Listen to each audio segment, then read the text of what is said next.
conversa fiada de hoje tem por tema nós nos separamos, mas não do amor dos nossos filhos. Percebo que muitos casais, ao se separarem, inconscientemente, fazem isso num rompante, num desagravo, porque as separações costumam não ser muito fáceis, Separação geralmente traz dor. É difícil não ver uma separação que não tenha sido motivada por traições, por mentiras, por violências, por cansaço, por vícios, bebedeiras, descontroles financeiros. Eu costumo dizer no consultório que há alguns componentes na vida de casal que eles devem ser mantidos. Amor, respeito e alguns quesitos de relacionamento. Por exemplo, algumas pessoas se separam amando ainda. No entanto, elas dizem assim, é impossível conviver com essa pessoa. Eu amo essa pessoa, mas é impossível conviver com ela. Ela é violenta demais, ou ela bebe demais, ou ela me trai nos relacionamentos, com outros relacionamentos. Não é companheiro, não me ajuda, eu estou sempre só. Então é difícil isso não acontecer. E outro motivo eu não amo mais, no entanto essa pessoa está sempre comigo, não tem outras pessoas, é um super companheiro, é um super pai ou super mãe, é uma pessoa que me respeita, mas eu não amo mais. Que coisa louca, né? E as pessoas se separam por causa disso, porque não amam, mas tem todas as condições e procuram encontrar alguém que ela ame e que tenha todos esses quesitos, Então, a vida de relacionamento é preciso ter essas coisas. Olha, não basta só amar, é preciso cuidar, tratar bem, ser companheiro, É preciso deixar alguns hábitos da vida de solteiro para trás, Bem, mas não é isso que eu estou dizendo. Eu quero dizer que as separações, elas geralmente vêm com muita dor, E essas dores, elas se transbordam em raiva, um pelo outro, A ex-esposa tem raiva do ex-marido, o ex-marido tem raiva da ex-esposa. Só que essa raiva precisa ser levada a cabo. E eles não querem mais se conversar. O casal não quer mais se conversar. Tem ódio um do outro. E aí o que eles fazem? Usam tudo para prejudicar o outro, porque precisa ter uma vingança para essa raiva. Eu não posso viver a minha vida com essa raiva guardada em mim, tem que ter uma vingança. Até quando eles usam o casal, cada um separadamente, usam os filhos. E para contar as coisas de casal, as percepções do homem e as percepções da mulher sobre o parceiro, para os filhos. Só que essa relação pais e filhos é uma relação exclusiva. E ela nasce, essa relação pais e filhos, nasce com o nascimento dos filhos. Essa relação não tem nada a ver com marido e mulher, essa relação tem a ver com pais e filhos. E levar os problemas, as raivas da relação marido e mulher para os filhos é levar para os filhos uma dor que eles não construíram, uma dor que não está neles. É o pai querendo colocar nos filhos uma raiva que ele sente da esposa. É a mãe querendo colocar nos filhos uma raiva que ela sente do marido. E isso destrói a vida dos filhos. Os pais mal têm noção do que eles estão fazendo, mas destrói a vida dos filhos. Eles perdem a capacidade de amar livremente, porque filho ama pai e ama mãe igualmente. Se pai vem falar da mãe, o filho ama o pai, quer obedecer o pai, quer respeitar o pai, então ele tem que colocar nessa relação entre ele e o pai essa raiva da mãe. Mas dentro dele ele ama a mãe. E a mãe que odeia o ex-marido, ou não quer mais esse cara por perto, também, por sua vez, fala mal do ex-marido. E fala mal para o filho. E o filho que ama a mãe vai querer demonstrar essa parte de amor pela mãe, mas e a parte de amor pelo pai? Como é que fica? Então essa criança, esse filho, esse adolescente fica no meio de um fogo cruzado e ele fica dividido. O filho ou filha, eu estou dizendo filho, simbolizando filho e filha. O filho fica dividido. Ele não pode amar livremente, ele está proibido de amar livremente. E ele vai levar para a vida dele essa divisão, essa dor, essa angústia.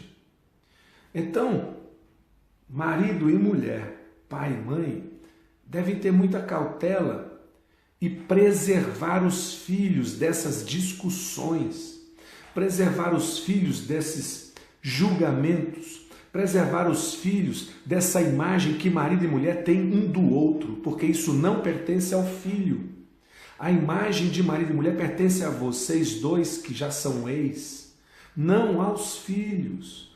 Então deixa essa conversa longe dos filhos. Filho não é confidente do pai ou da mãe com relação às vidas amorosas deles. Filho não é confidente do pai e da mãe com relação ao ódio que o pai e a mãe têm um pelo outro. Filho ama pai e ama mãe. E fazer isso é destruir a vida deles. E não basta só preservá-los desses assuntos. Porque ao preservar, você cumpre uma parte só. Você deve permitir que os filhos amem os pais que têm. Então a mãe deve permitir que o filho ame o pai, caramba. Ah, mas o pai nunca esteve presente, o pai nunca deu um centavo, o pai nunca fez nada, o pai vive com mulheres, o pai isso, o pai aquilo. Ei, ele é filho do pai, não de outra pessoa. Não é você quem determina o amor de dentro do coração do seu filho. Você, falando isso, você está usando o seu filho contra ele. E é contra o próprio filho também. Não há como nós vivermos sem amor de um dos dois.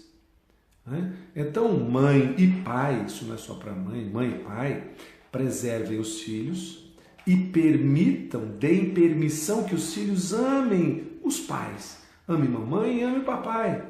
E dá permissão, não só não falar mal, mas dizer, declarar, respeite e ame seu pai, respeite e ame sua mãe. Esse é o segundo passo. Tem um terceiro passo, e esse terceiro passo pode ser um pouco mais difícil, mas ele vem na sequência com o tempo, sabe? E eu vou dizer da minha vida, da minha experiência pessoal. Um colega um dia disse assim: Acrísio, não fala das coisas feias suas, não fala das coisas ruins suas. Eu falei, pois é, né? Mas é difícil porque eu sou eu. E eu não sou um ser extraterrestre. Eu não sou um ser de luz. Eu sou humano e erro, né? E não adianta eu falar de teorias e não vivê-las. Então, se eu estou falando é porque eu já vivi isso. E eu quero dizer assim: há muitos anos eu me separei da mãe dos meus filhos. Minha filha mais nova, Juju, que hoje é mãe, tinha 3 anos de idade. E o mais velho, Carlos Henrique, tinha 12. E eu nunca havia pensado nisso, mas eu nunca falei da mãe deles para eles. Ainda que eu nutrisse, talvez, uma raiva que eu não entendi ainda por quê. Mas nunca falei mal. Eu sempre disse: respeite sua mãe, ame sua mãe, respeite sua mãe, ame sua mãe. Eles às vezes vinham com as reclamações deles. Eu me silenciava e dizia: respeite sua mãe, ela é quem cuida de vocês. Bom, com o passar de muitos anos, eu percebi, vendo uma fita de vídeo que havia gravado em casa, quando eu ainda era casado com ela, com a mãe dos meus filhos, a Silvia, e eu me vi nessa fita. Estava num churrasco, a confraternização de funcionários. Nossa, eu olhei assim: nossa, aquele sou eu? Não é possível. Aquele camarada sou eu. Eu, hoje, quando eu assisti, não suportava me ver. E aí eu comecei a cair a ficha em mim, né? Puxa, minha companheira, minha esposa na época, deve ter aguentado muita coisa, né? É uma pessoa de valor também. E aí eu passei a elaborar alguns pensamentos. E há alguns anos, pouco tempo atrás, eu passei a dizer, quando no grupo, né, eu e meus filhos, eu dizia, papai ama vocês. Eu passei a introduzir essa outra pessoa. Nós amamos vocês, papai e mamãe amam vocês. Porque não só sou eu, a mãe também ama, né? E isso fez uma diferença muito grande. Eu percebo no comportamento dos meus filhos hoje, já grandes, o que isso liberou no coração deles. Eu reconhecer que a mãe também ama. Então esse para mim apareceu como um terceiro passo nessa relação pais e filhos. O primeiro é preservar seus filhos das raivas que você sente pela sua esposa ou pelo seu marido. Isso tem a ver com vocês dois. Segundo, permitir que seus filhos amem o outro, o pai ou a mãe, dizendo a eles, respeite e ame seu pai ou sua mãe. E terceiro, introduzir em você essa fala. Papai e mamãe amam você. Porque é isso que existe dentro do coração dos filhos. Os dois, papai e mamãe. Né? É dessa forma que eu queria trazer esse assunto, né? De permissão, de preservação e de amor. Né? Pais e filhos. Isso faz uma diferença na nossa vida profissional, na nossa vida pessoal, de relacionamentos, nosso crescimento e, posteriormente, na nossa vida com os nossos futuros filhos. Tá bom? Então, muito obrigado por ter ouvido essa pequena reflexão, e é uma reflexão que eu trouxe da minha vida, da minha experiência.